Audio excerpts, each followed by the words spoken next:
Assalamualaikum warahmatullahi wabarakatuh. Salam persaudaraan buat dulur-dulur PSHT, salam jantung buat seluruh pesilat Nusantara. Dulur, kembali lagi bersama saya Mas Ko tentunya di channel Persibiru 17. Nah, kali ini saya sedang bersama Mas Solihin. Beliau adalah pelatih dari perguruan Gubuk Remaja. Dan beliau juga pengurus pusat di perguruan Gubuk Remaja. Nah, awalnya tadi kan saya jalan-jalan di daerah Ngawi. Kebetulan lihat ada latihan, saya kira latihan PSHT kan.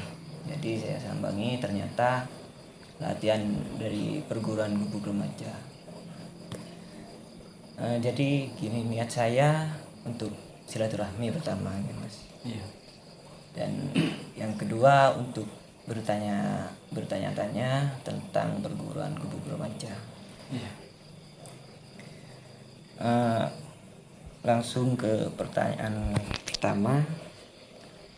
Gubuk Remaja itu berdiri tahun berapa? 1935. 1935. Berdirinya di Desa Ketanggi. Ketanggi, Ngawi. Kabupaten Ngawi, Kecamatan Ngawi. Berarti pusatnya di daerah Ngawi. Ngawi pusat. Nah, untuk sejarahnya mungkin boleh diceritakan kepada dulur-dulur dari awal berdiri sampai berkembang sebesar sekarang ini.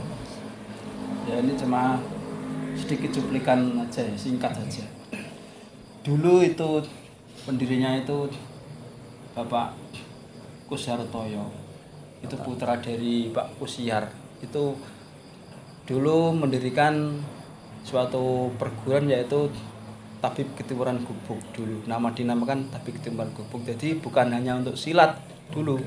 Jadi ya keilmuan itu ya untuk menolong orang sakit, orang kesusahan gitu. Nah, setelah itu dia punya saudara yang namanya Pak Agung. Agung itu saudara kandung.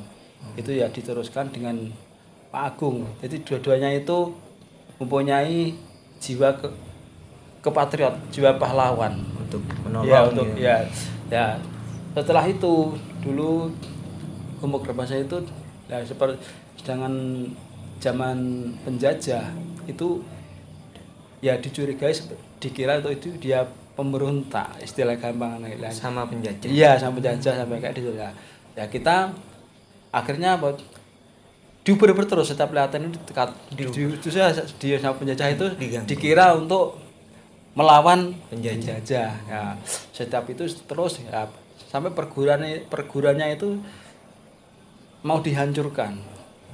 Padepokannya itu dihancurkan.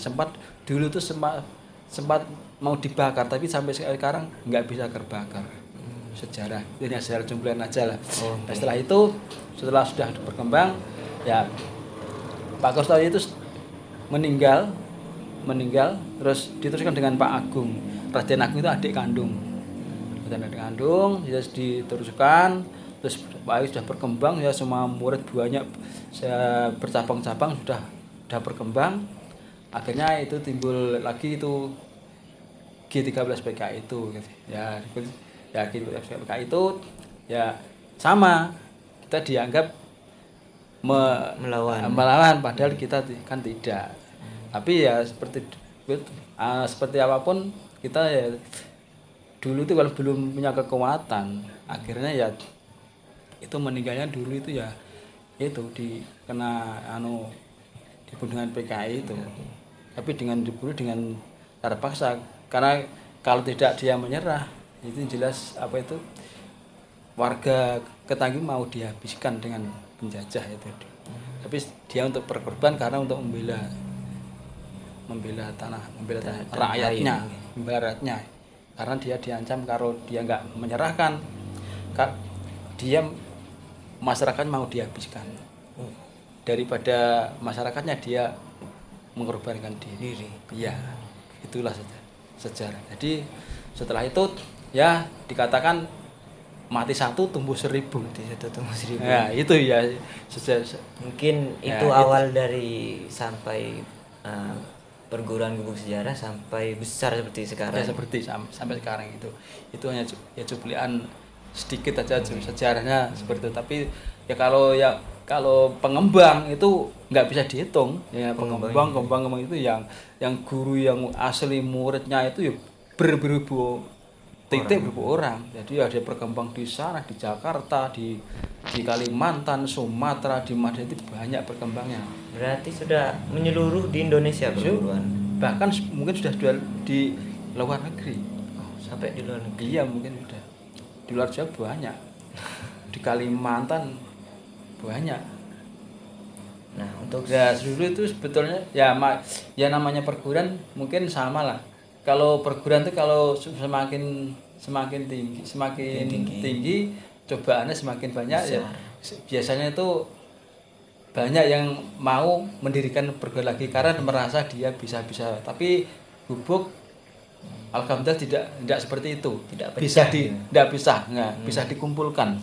Setelah itu bisa dikumpulkan, baik kita nggak boleh pecah, tetap gubuk remaja. Jadi nggak bisa. Kalau ada yang membelot nama lain langsung dibuyarkan. langsung dibuyarkan. Iya, jadi biar supaya nggak pecah. Itu sejarah itu. Untuk selanjutnya Mas, di perguruan gubuk remaja ini ada juga istilahnya warga ya, atau pelatih. Ada. Nah, untuk menjadi seorang pelatih atau warga di perguruan gubuk remaja ini harus melewati tingkatan-tingkatan tertentu. Iya, sama. Sabuk gitu kan. Iya, sabuk. Nah, untuk tingkatan sabuk di gubuk remaja ini apa aja kalau boleh tahu, Mas? Dulu ya sebelum masuk IPSI itu dulu kan seragamnya kan kalau sudah jadi warga kan hitam putih seperti itu dulu makanya hitam putih. Okay. Itu yang warga lama bisa seragam itu. Yang tahun 80-an ke atas seragamnya masih seperti itu. Tapi setelah ada peraturan IPSI semua pesilat yang masuk IPSI seragamnya semua harus hitam, nuansa hitam. Jadi justru muridnya itu kalau masih siswa itu seragamnya kan putih dulu, putih. Jadi sabuknya mulai dari polos itu putih, terus putih, polos putih, jambon hijau, baru hitam. Oh, agak sama PSHT Mas. Hitam. Nah, setelah aturan IPSI itu setiap pesilat yang masuk IPSI harus nuansa hitam semua. Akhirnya dirubah seragamnya hitam semua. Akhirnya dari awal mulai dari hitam, jambon, hijau, warganya putih. Jadi seperti saya katakan sama semua ya seperti ini memang dari aturan dari IPSI seperti itu. Berarti dari hijau itu masih ada sabuk putih lagi atau langsung ke warga, Mas? Kalau dulu hijau itu ada hitam kecil, ada hitam besar. Oh, ada hitam kecil, hitam besar. Kalau sekarang ya seperti hijau itu ya pengetesan langsung sabuk besar, tapi setelah itu masih diuji lagi, gembeng lagi, nanti baru dapat sabuk kecil. Jadi sabuknya dapat 2.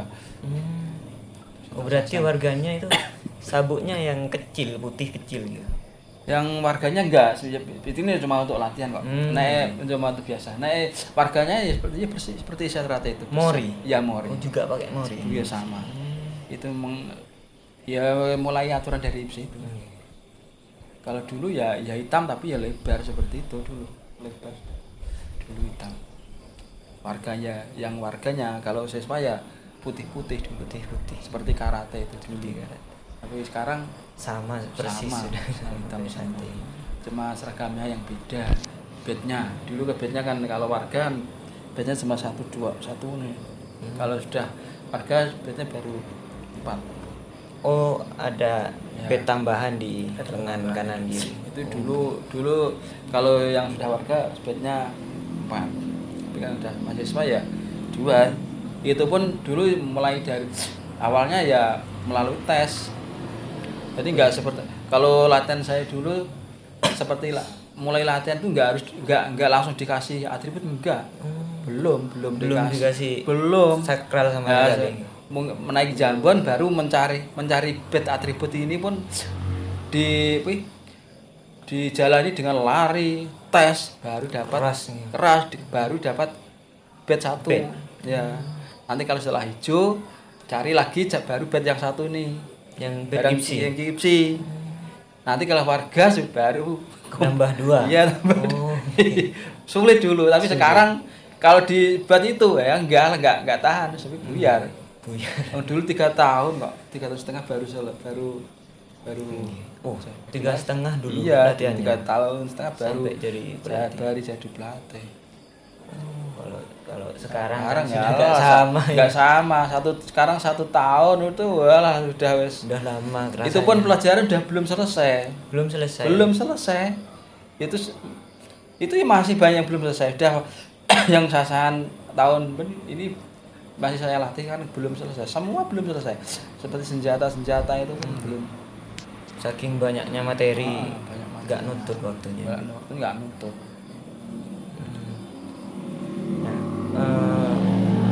Untuk tingkatan per tingkatan itu Mas, dari polos ke jambon gitu, biasanya butuh waktu berapa bulan Mas? Kalau sekarang ya, kalau sekarang putih ke jambon paling 4 bulan. 4 bulan. Iya. Dari jambon ke hijau. Ya, jadi putih ke jambon itu 4 bulan, nanti terus jambon ke hijau berarti ya sekitar 6 bulan. 6 bulan. 6 bulan, nanti sendiri 6 bulan ke terus 6 bulan ke putih itu sisanya seperti yaitu mau ke putih itu yang paling lama di hijau. Di hijau 6 Ya, bulan nih. Iya. Berarti ngesahkan per tahun. Iya, per tahun. Sekarang setahun. Dulu 3 tahun setengah. Kalau sekarang ya 1 tahun. Tapi sahnya cuma bukan dianggap sudah jadi pendekar. Belum. Cuma warga. Namanya cukup warga. Warga itu berarti dia sudah menjadi anggota. Nah, Kalau untuk menjadi pendekar itu apa ada tahapan-tahapan? ada masih banyak lagi. Masih banyak lagi. Asal dia mau terus masih ada terus. Asal mau melajari terus, enggak terus masih terus. Biasanya ya anak sekarang tuh kalau sudah disah nih ya kadang ya sudah enggak mau latihan, ada yang kalau enggak minatnya itu betul-betul memang enggak seperti dulu. Untuk ini kalau boleh dijawab nih Mas. Untuk kerohanian apa juga ada di perguruan? Oh, banyak. Kerohanian. Banyak seperti kerohanian. pernapasan. Tapi ya seperti mau sasahan itu sudah ada kerohaniannya. Okay. Berarti masuknya kerohanian itu pas di sabuk hijau gitu Mas? Enggak, sabuk hijau belum. Mau disahkan kan hijau kan mau disahkan ke putih. Lah itu mau disahkan itu sudah gembleng itu sudah diberi amalan. Disuruh ngamal puasa. Oh, seperti itu. Ya, puasa seperti itu. Nanti setelah itu dites di Padepokan sana. Dites ini kalau puasanya ditanya, puasanya sukses enggak? Kalau enggak sukses, tahun depan ya jadi. Tahun depan mengulangi lagi puasanya. Tapi kalau kesakralannya ya sudah menjadi anggota, sudah punya sertifikat, punya KTA, punya figura. Cukup kan dia baru jadi warga. Tapi kalau kerohanian kan enggak semua mampu biasanya. Ada yang umurnya kecil tapi puasanya kuat, melek ya kan enggak tidur. Oh, enggak tidur juga. Enggak tidur itu selama 7 hari, tapi tidurnya tidur sama batasnya waktu. Oh, dibatasi waktu tidur. Ya, waktu tidur ya. Itu seperti jadi mau jadi warga pun enggak semudah itu. Enggak semudah itu. Jadi Nah, untuk Padepokan itu juga punya di pusat Ngawi. Ada Padepokan. Ada. Iya. Nah, untuk struktur keorganisasian di perguruan guguk remaja ini mulai dari pusat terus ke tingkat cabang gitu Mas. Ya. Terus setelah cabang itu kan kalau di PSHT biasanya per kecamatan itu Ya. punya ranting. Ranting-ranting, gitu. ya. Kalau di gubuk remaja itu Nggak ada ranting. enggak ada ranting. Langsung wilayah. Wilayah. Cuma wilayah tok. Maksudnya wilayah itu gimana? Maksudnya wilayah itu tempat latihan. Tempat latihan. Tempat latihan itu di Oke. seandainya Klite ini ya satu desa Klite. Satu desa. Desa Klite itu di sini saya mendirikan di sini. Terus di desa sini mendirikan lagi. Jadi satu desa itu ada berapa titik itu namanya hilat. Oh, jadi titik per titik itu namanya perlatihan itu perlatihan hilat. itu ada ketuanya. Oh, perlatihan. Setiap titik itu harus ada ketuanya. Ya namanya ketua wilayah. Ketua wilayah. Iya, ketua wilayah. Kalau gubuk seperti itu. Mungkin segitu aja dari video kali ini. Mohon maaf Mas, kami malam-malam ganggu waktunya jenengan. Oh iya, nggak apa-apa. Barusan saya kira kan latihan PSHT. Karena ada perguruan yang belum saya kenal, jadi saya ingin silaturahmi gitu. Lihatnya gitu. Asli Jember. Asli Jember ya, Jember. Sukowono. Mungkin segitu aja video dari kami. Untuk kurang lebihnya mohon maaf, dan jangan lupa untuk support channel Persibiru dengan cara like, comment, and subscribe. Oke, wassalamualaikum warahmatullahi wabarakatuh.